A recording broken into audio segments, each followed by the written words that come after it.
ba doon? Pero mas matimbang talaga yung ano, yung feeling niya sa ano, pagka ano,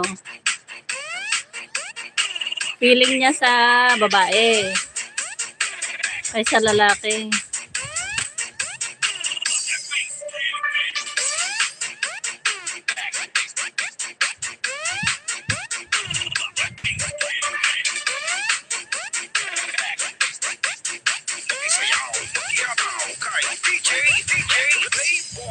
Ayan, Sisi Mai, salamat.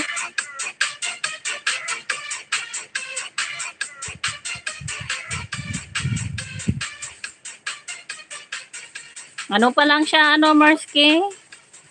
Busy pa mi. Ayan, salamat, Sisi Mai. 14 pa lang siya. May girlfriend na ngayon eh.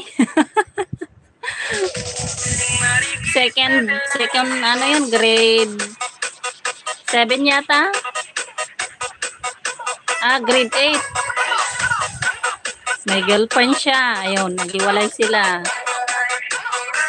Ewan ko ngayon, wala naman siyang sinasabi.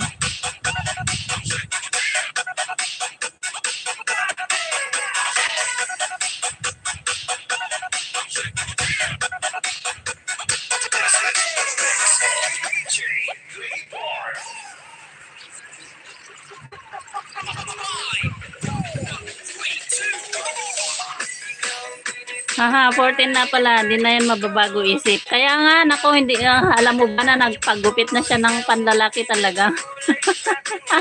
Grabe, daming nagulat nung nagpagupit siya.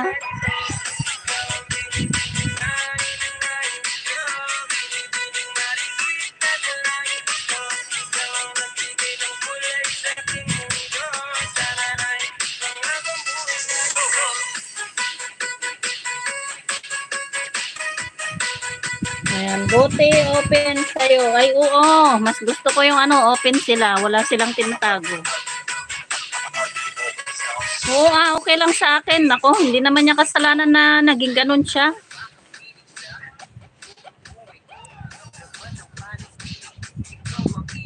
Okay lang sa akin, Wala namang ano dun. Hindi yun problema.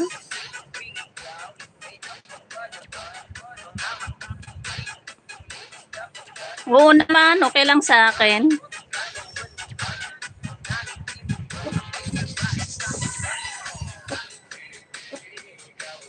Kaya nagtataka ako sa mga ibang magulang niya na hindi nila tanggap na ganun yung anak nila. Ako, nako.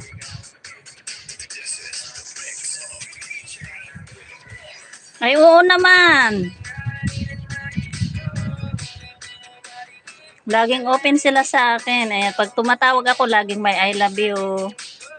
Yun nga lang minsan, hindi sila nagsasabi ng mga ganyan. Yung kapatid niya nagsusumbong sa akin. Nung nag-break up sila ng girlfriend niya. Ayan, Cyril Boys, thank you so much.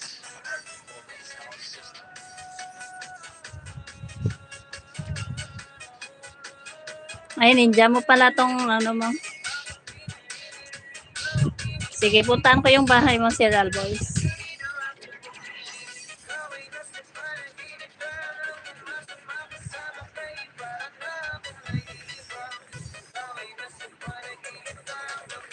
Sir Lion, hello. Mega love, shout out. Ay, kay Diwata Pares. Dito ako, Diwata Pares. Tusok. Ayan, salamat. Sir Lion.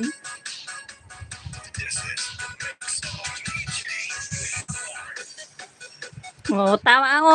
Totoo yun, ano, Morske. Ito nga sa kanya, itong sepin na to. Alam mo, nung pag-open ko ng, ano, ng Bluetooth, pangalan na nilagay niyang Bluetooth. Ano yan? Sa... Oo, yung Bluetooth name niya, yung pangalan ng ex niya. Kaya, nako, Diyos mio, tong batang to kako.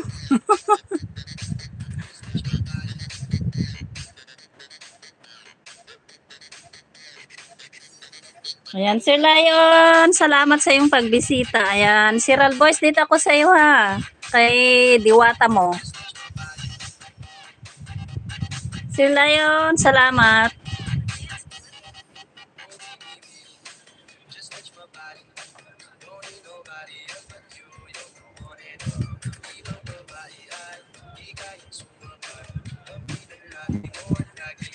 Ayan, Sir Boy.